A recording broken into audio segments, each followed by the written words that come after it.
Evening,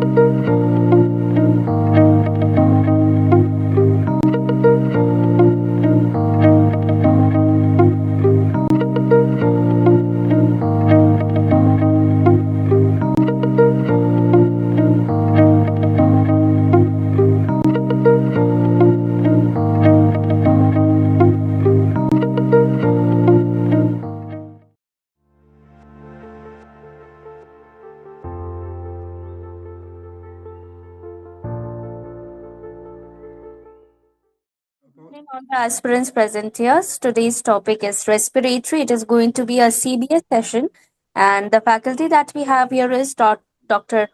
Fathy Elshazly, sir. He is a specialty registrar at Northwest Deanery, NHS, England. Thank you, sir. So you may proceed. Okay, good evening, good afternoon again. So we are going today to discuss our practice, actually, the CBS respiratory. The first thing in CBS I would like to let you know about is it's about, as I mentioned before, it's about 3 stations. The first one is usually biochemistry, where you are going to have some lab investigations or blood gases, and you are going to interpret those investigations and answer the question, whether the question is diagnosis or management or both. The second station will be imaging. We are going to face a lot of CTs, X-rays, and maybe MRIs as well, or ultrasounds. And at the same time, you have to answer the question whether the diagnosis or the management. The third one is curves, where curves can be ECGs, can be ventilator waves, can be capnography waves, can be arterial line waves, pulmonary artery catheter waves, and you are going to answer the question for each slide as well. The biochemistry slide, usually there are 8 questions in 12 minutes time. The curves and the images are usually 10 questions in 12 minutes time.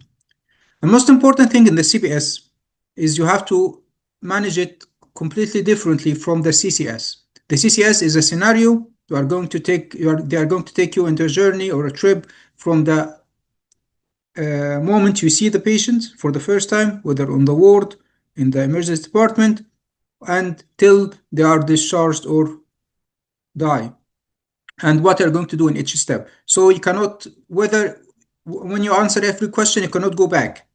You cannot ask the examiner to go back, and because usually the answer of the question is in the next slide. But the CBS, the most important thing here is time management.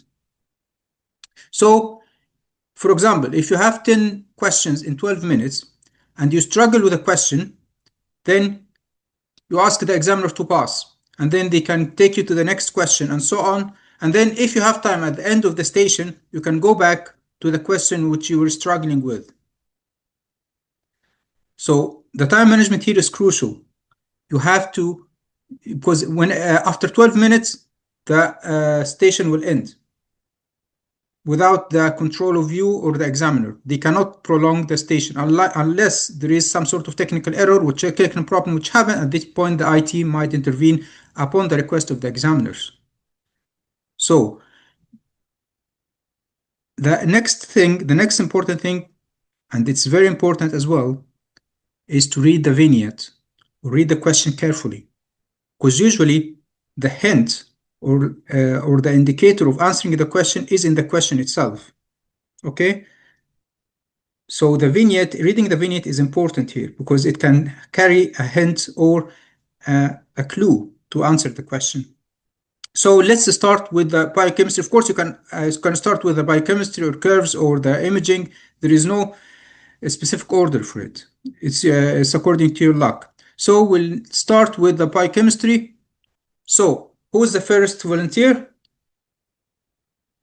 Any volunteer? Because this should be some sort of interactive session. Without being interactive, and it's useless actually, because it was not teaching here. We are just practicing. So is there anyone who would like to volunteer to answer this question?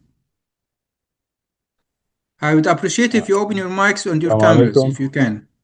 Alaikum salam. Hello. Dr. Haytham, how are you? I'm fine. So, would you like to answer this question, sir? Hello, any volunteer? Do you hear me? Sorry, it's Yes, just yes, yes. You're muted now. I can muted. hear you. Yes. Yeah, by mistake. Sorry, I'm just was trying to set myself, Okay. and I will Would try you to read the open the question, camera now. please? Mm, It's okay. A yes. 22-year-old construction worker who was admitted to the ward 2 days ago for management of an oblique left tibia fibular shaft fracture has been requiring increasing dose of opiate analgesia despite immobilization of injured limbs, and today was noted to have reduced urine output. Outline your initial management. Okay, so urea creatinine, which were high, urea at 147, creatinine 3.01. So, okay, you can read the question now Okay, and then I without will go to the sure, you can just read sure the numbers without having to. You can say, of course, if you commenting it. want to say it loudly, think loudly. You can think loudly about. Okay, Okay, no so problem. there is So urea, hyperkalemia as you mentioned, and there is a renal acute kidney injury. Okay, the yes, T's carbon dioxide is a bicarb, so that was sometimes yes. being written like this, and according to the country you're And from. So it BSL is, is a blood glucose, right? yes, blood glucose, blood sugar level, yeah. Okay, calcium is 2.03, Millimole, it's not which milligram per deciliter, yes. It's normal, yeah. yeah, which is supposed to be on the lower side, right? Yeah, I'm not yes, sure, but just it's no, but it's I'm still just asking. normal, but still normal, still normal. Okay. Magnesium is 0.98 and phosphate is 1.33. Can I ask what is this? Is it normal low? For what? For what? The For the phosphate, magnesium? 1.33. Phosphate, yes, it's Yeah. above one. It's little. It's normal. Yes, So the above one. it's Above normal. one. Mm. Okay. Albumin 39, CK is 43,000, bilirubin is 9 millimole, AST 246, and ALT 89, GGT is 43, ALP is 82, LDH is 603. So, Okay, what's your outline diagnosis your. first? Initial management. This is What's your diagnosis? yeah. This is possibly crush injury, rhabdomyolysis. Crashing up. So, what's your initial management? So it's supposed to be initially I need to check the urine output. The urine output has reduced. So then I need to start with rehydration the patient and start with boluses of IV fluids to maintain the urine output.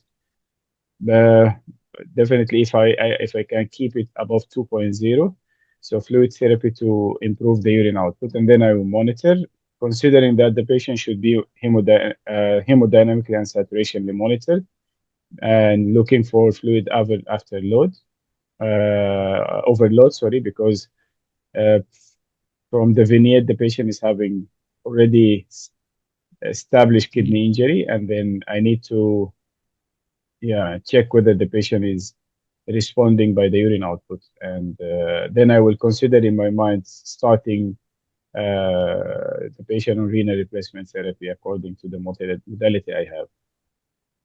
Exactly. Well done. Thank you so much. So, as you mentioned, it's called abdominal due to compartmental syndrome.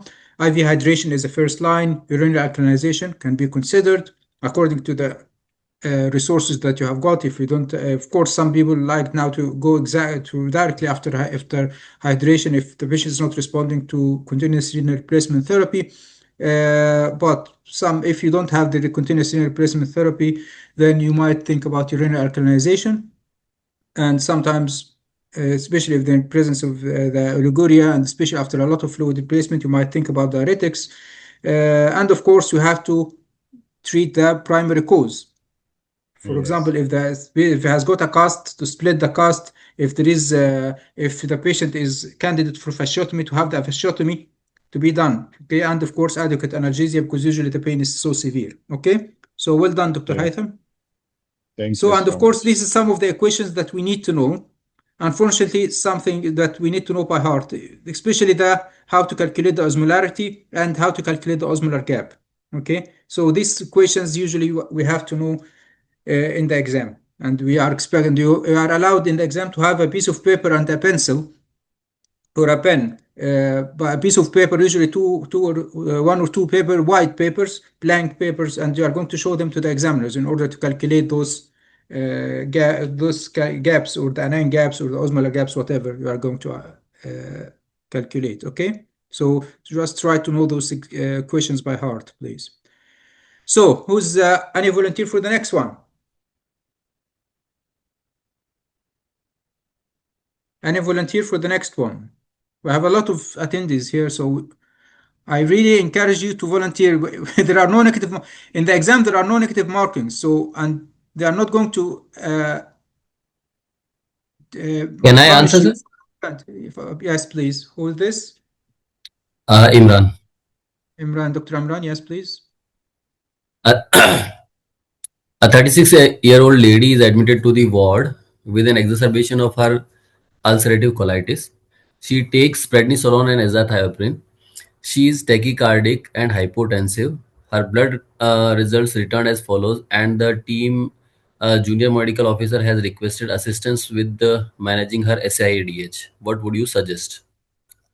Uh, should I read the investigation, Yes, sir? please. You can read. Can read. You want to read loudly as you wish. You don't want to read loudly. It's okay. Whatever you Okay, want. Yeah. okay, sir. So sodium is in the lower side, 122. Hypokalemia also associated. Mild acidosis, bicarb level 19. Serum osmolality is low. So this is a hypoosmolar hyponatremia. Urine osmolality is high. Urine sodium is 4 millimole. What do you think Uh, it is? Is it SADA? Is it goes with SADA? Does it go SADA? sir, true hyponatremia is there, and also urine osmolality is increased, which is seen in SIADH. Only thing is urine sodium is also increased in SIADH, which is Mm, less than 20 here. great. So you think that it's false wrong diagnosis then, because the urine sodium is not high, right? Yeah, So what do you urine think? should. What do you think the cause of hyponatremia here? Um, Here the another possibility is dehydration. Dehydration? Yes. From what? Yeah, because urine osmolality is high, and sometimes yeah, dehydration is one possibility, sir.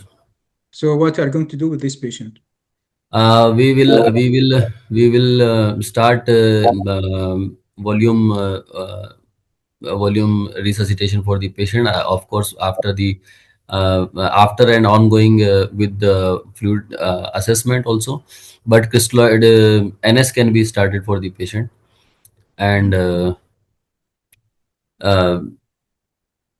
check sodium 6 hourly.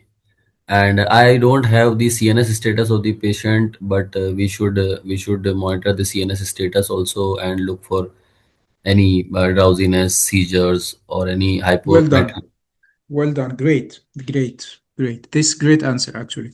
So as you mentioned, it's extrarenal sodium loss, likely secondary to the GI loss due to the patient exacerbation of ulcerative colitis. And that's why we will say that we have to uh, concentrate with the vignette and read it carefully or the question. The hemodynamic status suggests a volume deficit, as you mentioned. And so if you are combined it with the hypovolemia and the hypoosmolar hyponatremia, it's not consistent with SADA. Because what is the treatment of SADA? Volume restriction.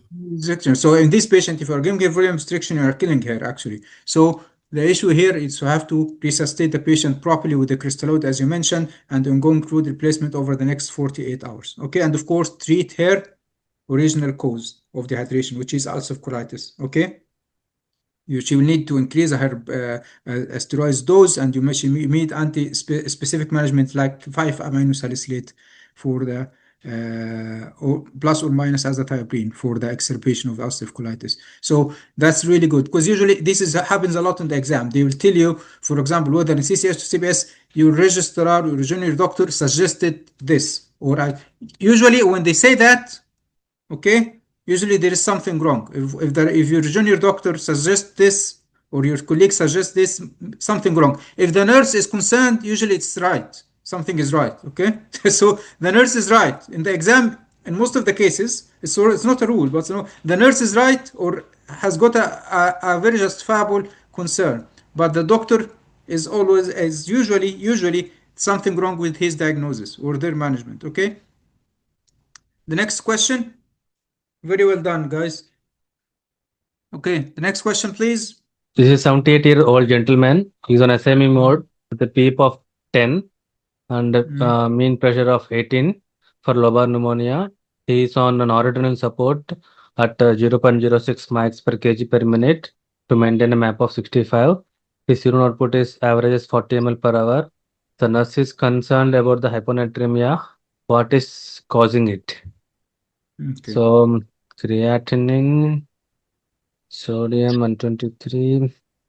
Whenever the creatinine and urea and in other kind of in millimoles, I'm just writing the milligram per deciliter because I know that you are coming from different countries. So yes, sir. Okay.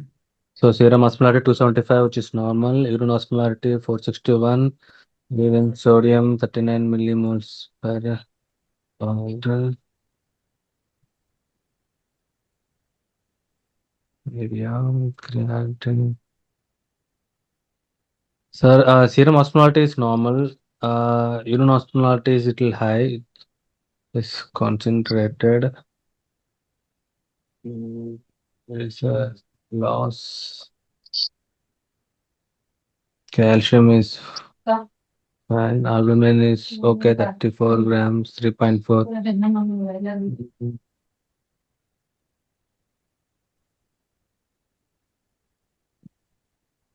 So what do you think the diagnosis is? So he's having some concentrated urine.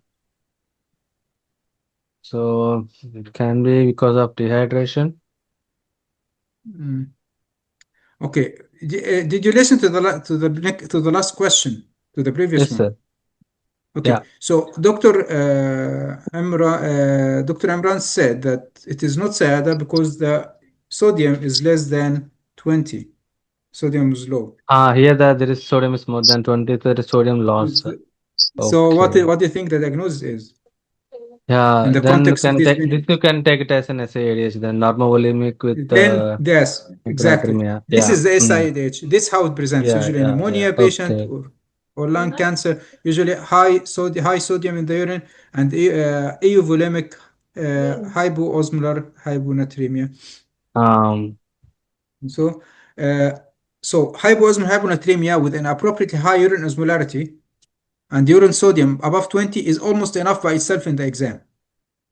Okay, so hypoosmolar hyponatremia in appropriately high urine osmolarity for the low serum osmolarity and urine sodium of above 20 millimole usually is enough to diagnose in the exam. Okay, and normal there is your normal urine creatinine, which is a reflection that patient is almost and good urine output that patient is more euvolemic and normal renal function test, liver function test. So there is no signs of dehydration here.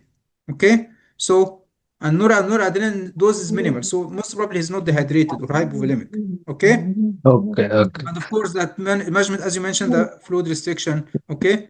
And if you are suspecting fluid replacement is salt wasting for if you're suspecting salt wasting syndrome, but usually salt wasting syndrome, as you know, it's usually in patients with central brain lesions, stroke, after trauma. So this is not a context which usually you suspect salt wasting syndrome. Okay. Yes, sir. Yes. But well done. Thank you for taking a part as a volunteer. So the next question, who's going to take the lead for it? Who's going to answer the next question?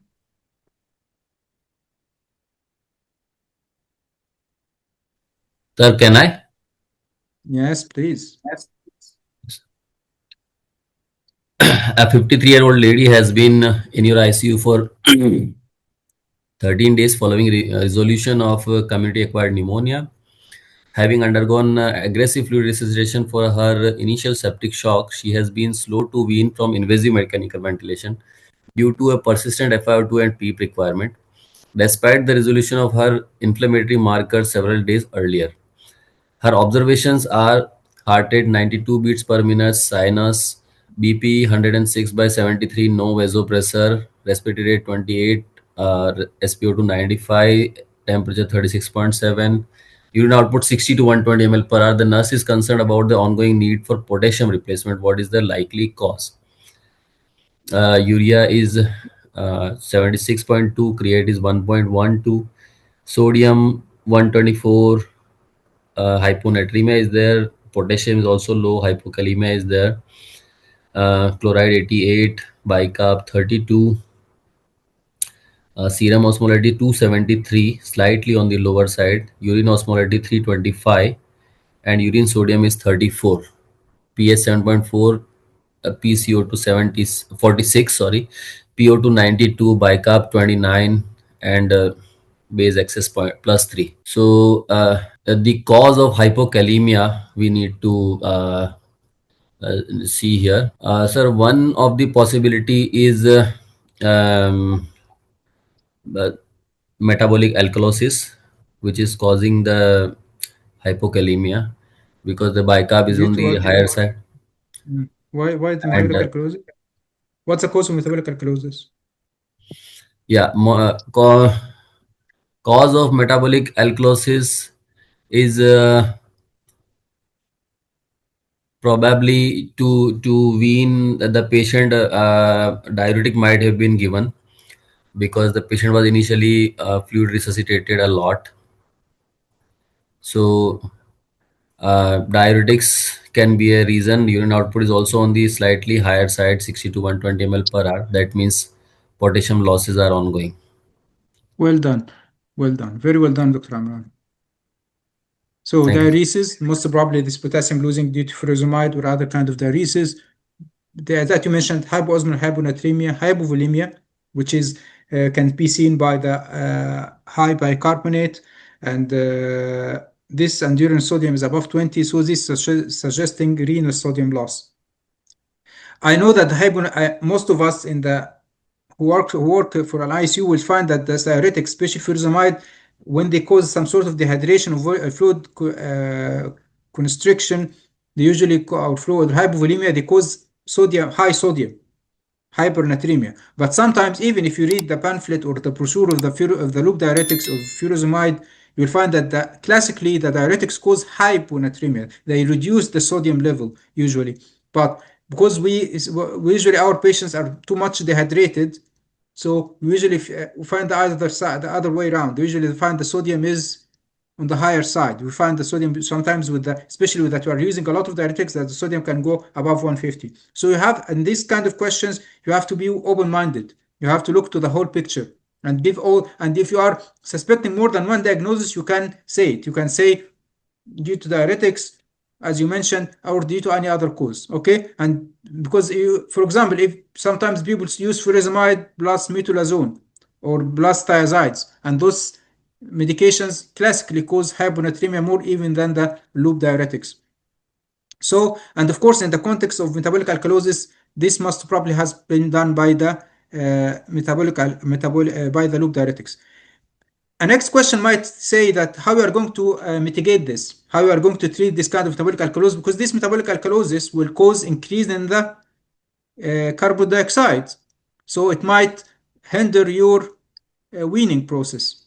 So, and of course, the answer at this time you might treat this by using the acetazolamide. So whenever there is you find that patient is alkalotic or and hypercapnic, and this might hinder the weaning process, then at this point you might use the acetazolamide, okay, which is being used a lot in Europe in general and in UK in particular in when you are weaning the patient, and the hypercapnia or metabolic alkalosis is delaying the weaning process. Okay, Sir, next one question. thing, probably Yes. when it is diuretic induced, the first priority should be stopping the diuretic, correcting hypokalemia, and then Sure, sure, acetazolamide. sure. You can do this, of course.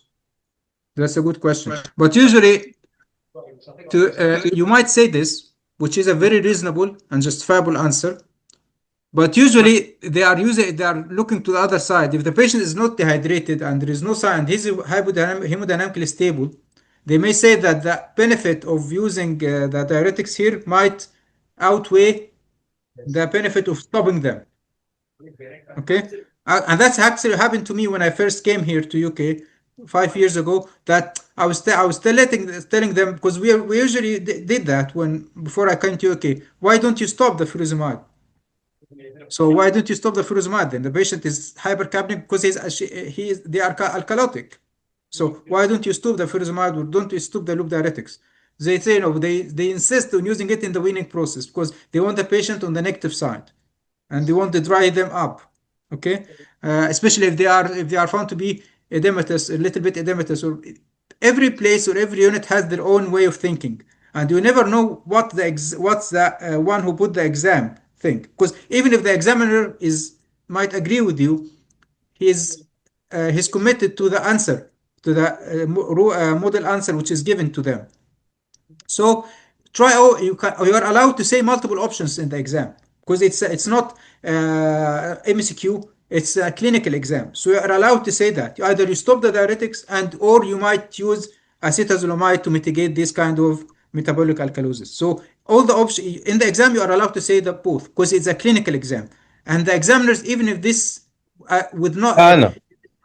and the examiner might most probably will appreciate that. Okay, because they most of them are clinicians. The examiners are clinicians. They are not professors or just examine youth in a kind of theoretical exam. There is no best answer here. You are allowed to say any reasonable and safe answer according to them. Very well, very good point, Dr. Amran. Okay, sir. Thank you. Thank you so much.